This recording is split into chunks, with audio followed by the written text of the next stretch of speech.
Mañana tuvimos novedades respecto a la cotización del dólar, el vinculado al ahorro y a las compras en el exterior. La medida de alguna manera fue tomada para desalentar la compra de la divisa estadounidense, pero muchos salieron a criticar la medida, otros salieron a justificar la decisión impulsada por el titular del Banco Central de la República Argentina, Miguel Pese. El punto para debatir es si había otra alternativa y si era el mejor momento, el momento más adecuado. Para hablar de esto lo tenemos en línea a Claudio Lozano, economista, exdiputado nacional, director del Banco Nación y dirigente de Unidad Popular. Buen día, Claudio.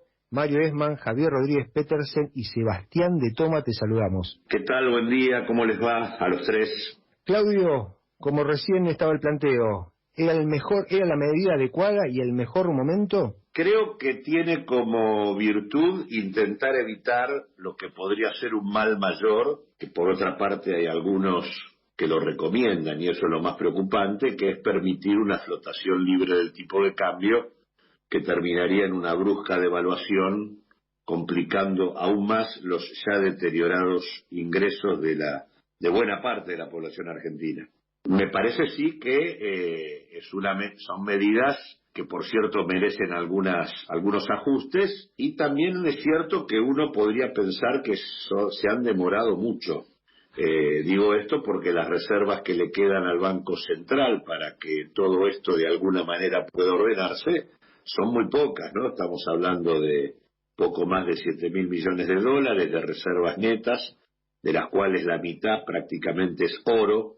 Hay unos 1.200, 1.300 millones de dólares que son derechos especiales de giro, por lo cual los dólares líquidos son muy pocos, estamos hablando de unos 3.000 millones de dólares.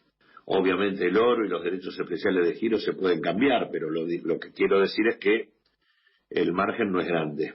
Lo que sí me parece preocupante es que hay una presentación, que después incide en las medidas que se toman, en donde el foco se pone en los 200 dólares por mes, que de alguna manera tienen que ver con el dólar ahorro, y la verdad que cuando uno mira lo que ha venido ocurriendo, ese no es el problema. Primero hay que dejar en claro que acá Argentina tiene dólares. En todo caso, el que no tiene dólares es el Banco Central, y la discusión es por qué. Y cuando uno dice Argentina tiene dólares, ya tuvimos dólares en el 2019, Argentina tuvo un saldo comercial positivo de 15.900 millones de dólares, y vamos a tener un saldo comercial este año de arriba de los 17.000 millones de dólares.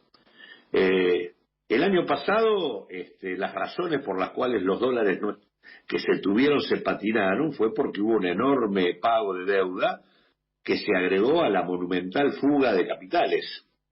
Ahora, el año que estamos transitando, cuando uno mira los primeros 7 meses, enero-julio, la verdad es que allí lo que uno se encuentra es que la salida por vía de lo que se denomina atesoramiento, fuga y demás, de enero a julio incluido, es de 1.800 millones de dólares. Y la verdad que lo que sí uno se encuentra es que hay una salida de 9.000 millones de dólares por deuda, pagos de deuda pública, salieron por deuda pública en el marco de la decisión gubernamental de mostrar una actitud amigable en la negociación y por lo tanto pagar mientras se negociaba. Salieron 3.000 millones de dólares, pero salieron 6.000 millones de dólares de deuda, dominantemente deuda privada, cancelación de capital y pago de intereses. Deuda privada que debió haber sido revisada rigurosamente por el Banco Central, en muchos casos vinculados a empresas que tenían dólares propios para poder afrontar ese endeudamiento, y al mismo tiempo que también tenían condiciones para reestructurar la deuda. Ese punto que no fue tomado en cuenta y que se permitió una salida masiva de dólares por este concepto, me parece que es un punto serio. Y hay otro tema más que también es importante, que es que cuando uno mira enero a julio, el ingreso de dólares por exportación es de 32.200 millones de dólares, Pero cuando uno mira el balance cambiario, no entraron los 32.200, entraron 29.000 millones de dólares. Es decir, hay 3.200 millones de dólares que no han ingresado todavía. Por lo tanto, entre lo que son los pagos por deuda pública y privada y los dólares de exportación que no entraron, hay casi 12.500 millones de dólares que se fueron por estos conceptos. Frente a esto están los 1.800 millones de los 200 dólares mensuales de ahorro. Ese no fue el problema y por lo tanto el foco hay que ponerlo en los problemas concretos. El Banco Central sí puso un punto con el tema de la deuda del sector privado, donde restringió al 40%, en mi opinión es mucho para la situación en la que estamos, pero no se ha dicho una palabra del tema de conversar con los exportadores el ingreso de los más de 3.000 millones de dólares que todavía no ingresaron y que serían sumamente importantes para poder de alguna manera actuar como puente hacia los dólares que todavía faltan ingresar este año y que son no menos de 8.000 millones de dólares más.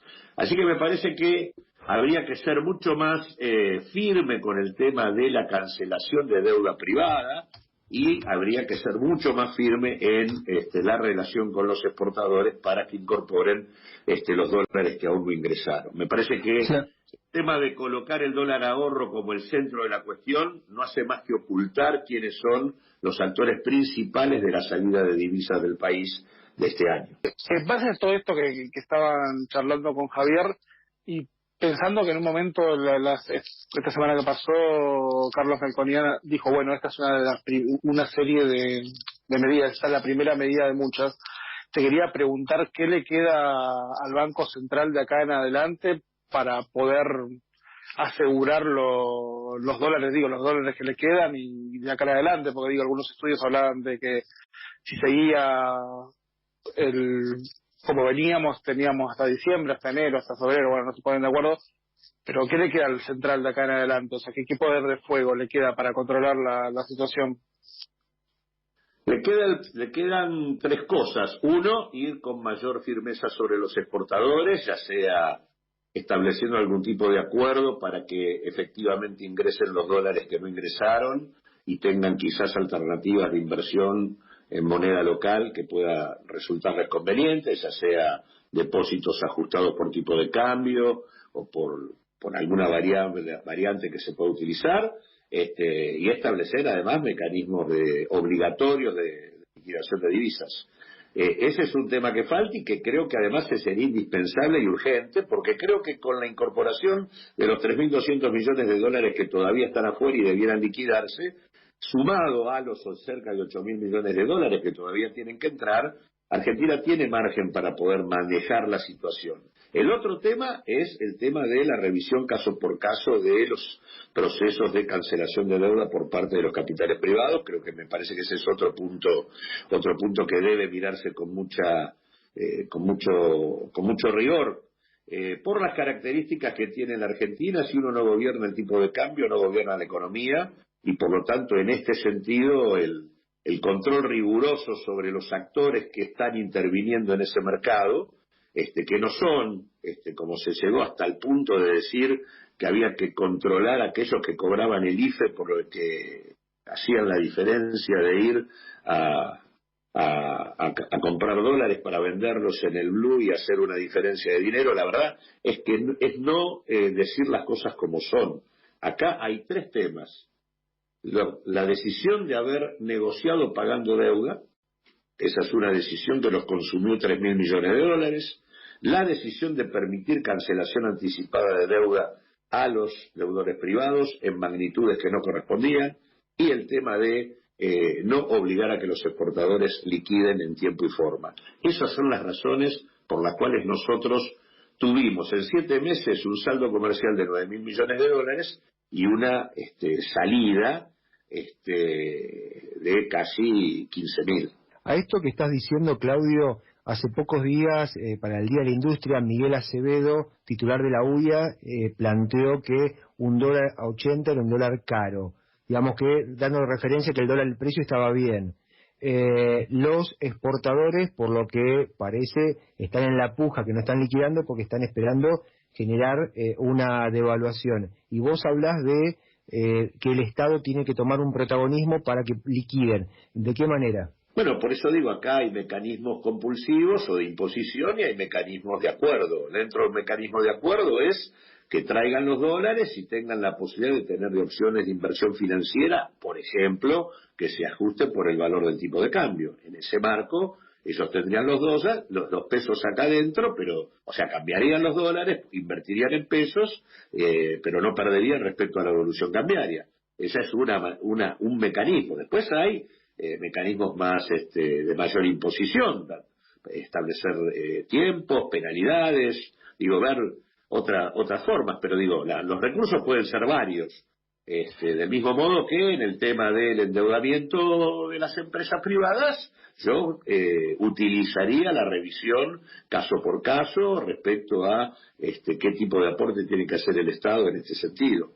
Claudio, quiero llevarte a la situación micro, salir un poquito de lo macro, ir a lo micro, que es que, ya teníamos el límite de la restricción de los $200 por cabeza, y a eso ahora se sumaron una serie de restricciones, un encarecimiento a través de la retención a cuenta de ganancias o bienes personales y qué sé yo, y lo cierto es que, más allá de los grandes grupos o de las deudas de los grandes grupos, el laburante al que le sobran 2 mangos usa el dólar como ahorro en la Argentina desde hace muchos años. No es reciente, no es de los últimos, no es del gobierno de Macri, es desde hace décadas, diría. ¿Qué opción le queda hoy al ese tipo, al laburante que le sobran 2 mangos, no el que tiene para hacer una inversión gigantesca? Primero, lo que en el tipo de planteo que estoy tratando de hacer, yo creo que es más importante la restricción al endeudamiento, las restricciones al acceso de la divisa sobre los grandes deudores privados y el ingreso de divisa de los exportadores que todas las restricciones que se le han puesto al dólar ahorro. Por eso digo, el haber puesto el ojo en el dólar ahorro, lo que está ocultando es cuál es el problema central. No tenemos ninguna definición sobre los exportadores y la restricción que se pone para los deudores privados es débil. Entonces, para mí hay que trabajar allí, no tanto en las restricciones al dólar ahorro que con las que ya tenía alcanzaban. Ese no ha sido el problema de la Argentina hoy. Por lo tanto, esa es la primera consideración. Después, efectivamente, la Argentina arrastra un problema es una economía bimonetaria, donde el peso es unidad de cuenta, pero no es reserva de valor. Esa es la resultante de varios procesos, del proceso de transnacionalización general, que involucra no solo el peso del capital extranjero en nuestra economía, sino la internacionalización de grandes grupos locales. A esto hay que agregar el proceso de desintegración productiva de la Argentina, y en ese contexto la imposibilidad de haber, de alguna manera, encontrado mecanismos para dominar la situación inflacionaria. Por lo tanto, resolver el tema que vos estás planteando implica trabajar en todos los planos, y la verdad que habría que, claramente aquellos sectores medios y trabajadores que pueden tener algún tipo de acumulación o de excedente que puedan para invertir financieramente, tendrían que tener una opción que les permitiera no perder respecto al tema de la inflación, no perder respecto al tema del dólar, establecer depósitos vinculados al tipo de cambio o vinculados a la inflación. Me parece que son mecanismos que permiten garantizar el poder de compra, pero bueno, también me parece que tenemos que discutir cómo empalmamos esos procesos que de alguna manera son los que también intervienen a la hora de discutir el costo de captación del dinero por parte del sistema financiero, cómo después el ahorro podemos transformarlo en un financiamiento de la inversión que sea realmente atractivo, ¿no? Contra más renta uno le da al ahorrista, más dificultades tenemos para financiar consumo e inversión a tasas razonables. Claro, ahí el problema es la inflación. Con las tasas de inflación que tenemos históricamente, para poder darle al ahorrista una tasa que al ahorrista le sirva para conservar el valor, tenés que trasladarla con una tasa que al productor lo estás matando. Exactamente, por eso digo que hay que trabajarlo en varios frentes. Uno debería garantizarle al ahorrista el poder de compra. y en ese marco ir trabajando para bajar la tasa de inflación, en el marco de una estrategia productiva que tiene que dotar al aparato productivo argentino de mayor integración, y en un contexto donde tenemos que encontrar mecanismos para que las vías de salida de capitales que tenemos y que son múltiples, no sean tantas como son. Me parece que en ese sentido la estrategia de volver a tener moneda, que es básicamente lo que estamos discutiendo, Argentina tiene un problema con la moneda, y casualmente porque su moneda no actúa como reserva de valor. Volver a tener moneda implica regulaciones cambiarias muy firmes, una estrategia productiva distinta y una estrategia de ordenamiento de precios que permita ir estableciendo niveles más bajos. Pero por eso digo, a los ahorristas hay que garantizarles no una